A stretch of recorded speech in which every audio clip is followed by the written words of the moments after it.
What's up, y'all? This is Christopher Smith with 50 Talk Problems with the Police at gmail.com. Problem with the Police on YouTube. You can check out these podcasts that I'm doing that I'm posting on YouTube. So what's up? Where we're at with this problem going on with Micheal Brown in St. Louis. Now they're releasing, basically, they're going after this individual's character. The police are now basically saying that because of his character, what happened to him was pretty much validated. This is why people, as a people, we as individuals must change our image. We must walk around in a good light. We must walk around and help individuals understand that, in fact, when you do things to us, there's going to be some type of repercussion. If I can share with you a story, when my brother was killed. When my brother was killed, this exact same thing happened. My brother was killed by the East Orange Police Department of East Orange, New Jersey on January 2nd, 1989. When this happened, lawsuit ensued by my family. They won, of course. But during that lawsuit, I found out something that was very tragic. My mom, me being in the military at that time, wanted me to send a photo of me in full dress green uniform.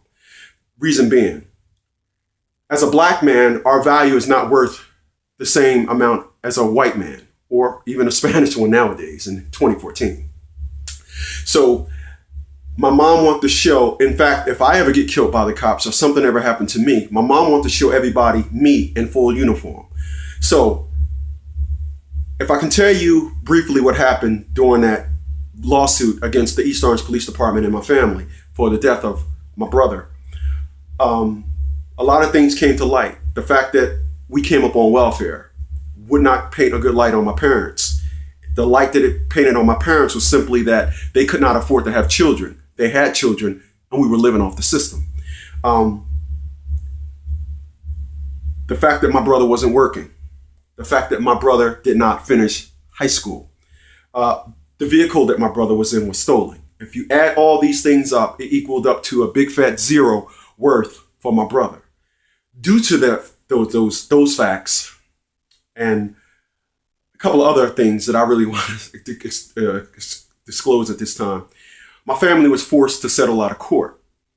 So people, basically what I'm saying to you in simple terms is this. You can walk around and think it's cool to be hip hop. You can walk around and think that it's cool to have a style, a fad. All you single moms out there, you can walk around and think that it's cool that your son he's getting another tattoo. You don't see nothing wrong with it. You can think it's cool that your friends got in trouble at 13. He promised he won't do it again and hanging out with those same guys.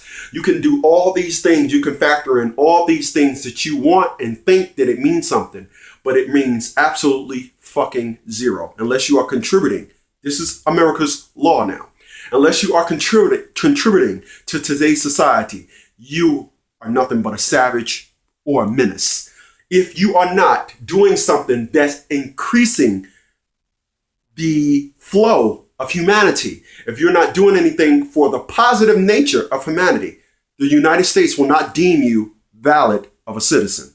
So you can walk around, you can say, I have my rights.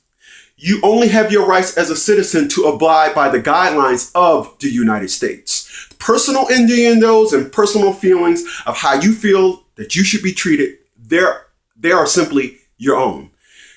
What Micheal Brown is going through is, yes, tragic, but the fact is a lot of things is going on now that's bringing a lot of stuff to the light, which is nothing but the refresh button on a very old computer screen. We've seen this with Mr. Zimmerman. We've seen this in Crown Heights, New York, with Yusef Hawkins. We're going to continue to see this because in the middle of these incidences, you got individuals cooning, shucking and jiving. The biggest insult to our race as a whole is rap music. Despite what individuals want to say, you can call it keeping it real. You can call it hip hop. You can call it whatever you want. Are women child support? I'm not trying to throw that in there. But the fact of the matter is, when a black woman take a black man down for child support, all she does is renew white society on the problems in our community. Now, when they take a deadbeat down there, it will roll and it will flow on. But when they take a good man down there and have a good man fighting, every man that's in the child support system, whether it's for a woman's terms of just getting back at a man, is putting a mark on our race as a whole. Going to jail, thinking it's cool, smoking blunts. It's a shame that in our community, it's cool to go to jail. That's where we're at in 2014. If it's cool to go to jail, then it's unfortunate. Then we must look at the actions that it take to get to jail as a tragedy in itself. I want to thank y'all for checking out this podcast with problems with the police. I do hope that the situation in St. Louis resolve itself. Let us all send a big prayer out to Mr. One Micheal Brown. Thank you. Check me out on the League of Dads TV. Like me on Facebook. Subscribe to my League of Dads page. Subscribe to this page here too. This is this edition of Problems with the Police on YouTube. Thank you.